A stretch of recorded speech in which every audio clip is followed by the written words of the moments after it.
cartoon version of the teacher of philosophy, here again with another friendly reminder about Kant. Specifically, a reminder that happiness does have a place in Kantian ethics.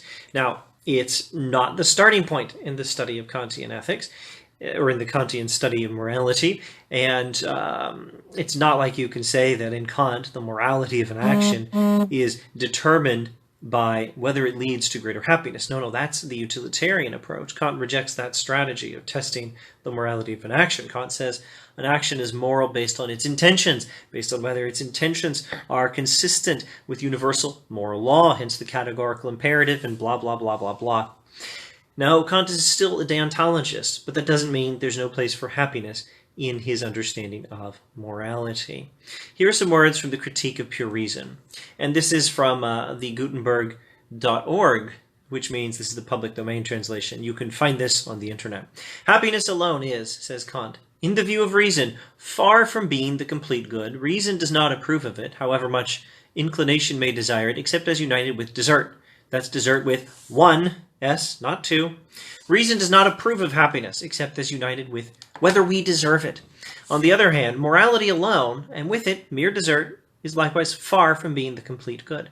To make it complete, he who conducts himself in a manner not unworthy of happiness must be able to hope for the possession of happiness. Even reason, unbiased by private ends or interested consideration, cannot judge otherwise, if it puts itself in the place of a being whose business it is to dispense all happiness to others. For, in the practical idea, both points are essentially combined, though in such a way that participation in happiness is rendered possible by the moral disposition as its condition, and not conversely, the moral disposition by the prospect of happiness. For a disposition which should require the prospect of happiness as its necessary condition would not be moral, and hence also would not be worthy of complete happiness, a happiness which, in the view of reason, recognizes no limitation but such as arises from our own immoral conduct. Now that's a lot of words.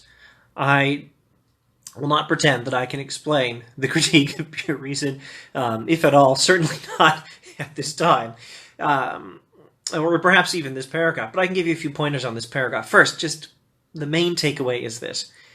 Happiness in Kantian ethics is still a thing.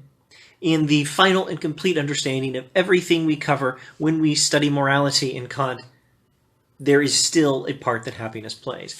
And it is not allowed to define morality, like maybe in utilitarianism or Aristotelianism or something else, some other strategy for studying ethics. But in the Kantian method for studying ethics, happiness is defined in terms of morality and not vice versa. Well, maybe not happiness as such, but happiness enters the account of ethics under terms set by morality. And Kant says happiness does not make the complete good. It does not make the perfect world, but neither does morality by itself without happiness. The complete good, the perfect world is a world in which we are morally good and so deserving of happiness.